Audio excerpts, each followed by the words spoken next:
পয়লা বৈশাখের দিন তো কালী পুজো ছিল, আর কালী পুজোর মায়ের ঘর তুলতে যাব বলে রেডি হয়ে নিয়েছি।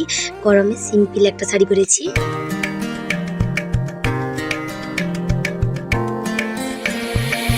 লেগেছে মনে রং সাজে কত ঢং, দুঃখ দূরে যাক, এলো পহেলা বৈশাখ।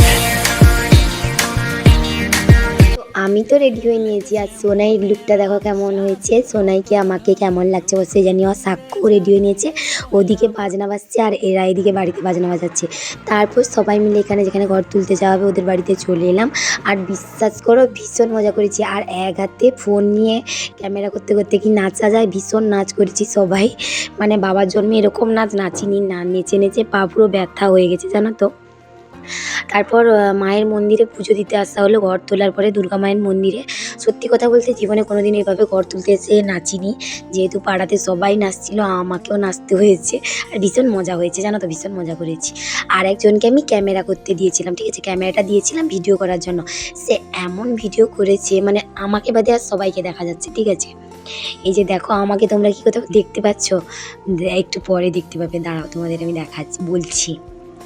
ওই যে নাচছি আমি, হোয়াইট কালারের ব্লাউজ, পিঙ্ক কালারের শাড়ি। তো এত উপোসের পর না খেয়ে শরীর খারাপও খুব ছিল। এত যে নাচানাচি করতে পারবো আমি একদমই ভাবতে পারিনি। সবই মায়ের কৃপা। আর নাচানাচি করার পর কেমন থাকলাম সেটা নয় নেক্সট ভিডিওতে জানতে পারবে।